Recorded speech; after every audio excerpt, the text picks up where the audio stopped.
Jusqu'au milieu du 19e siècle, les gens habitent en famille dans des maisons ou des hôtels particuliers. Ils circulent essentiellement à cheval. À partir du milieu du 19e siècle, avec le développement de l'industrie, les villes grossissent. De nouveaux types d'immeubles sont bâtis abritant plusieurs familles. À Paris, le métro se construit. L'architecte Guimard en dessine les entrées. Nous retrouvons ces courbes dans ses créations architecturales, comme ici, le Castel Béranger. À la fin du 19e siècle, l'invention de l'ascenseur va apporter un nouveau confort. C'est le cas ici, dans l'immeuble construit par les frères Perret, spécialistes du béton.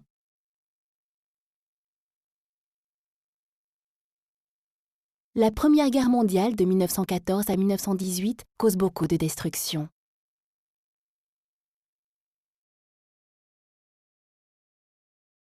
Après la guerre, les premiers HBM, habitations bon marché, sont destinés aux personnes pauvres. Elles peuvent ainsi vivre dans de meilleures conditions, avec l'eau, le gaz et l'électricité, des toilettes, un vide ordures, un bon ensoleillement. L'architecte Henri Sauvage a même construit une piscine à l'intérieur. La Seconde Guerre mondiale, de 1939 à 1945, détruit un grand nombre de bâtiments qu'il est nécessaire de reconstruire. Beaucoup de gens vont se retrouver à la rue, sans logement. Avec le retour de la paix, les naissances se multiplient. Il n'y a pas assez de logements. La France devient un grand chantier. Les architectes doivent construire très vite un grand nombre de logements.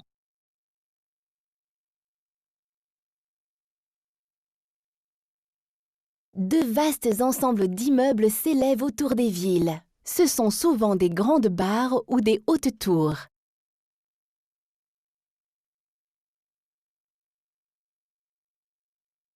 La voiture devient indispensable pour se déplacer. Ces grands ensembles regroupent parfois plus de 1000 logements. Petit à petit, nous nous rendons compte que ces ensembles sont trop grands pour que chacun s'y sente bien.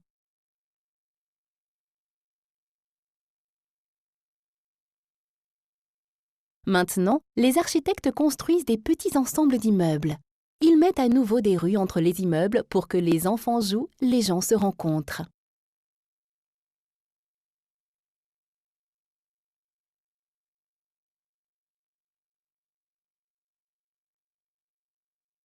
Les architectes font très attention à la qualité du logement. Ils sont notamment attentifs aux espaces intérieurs.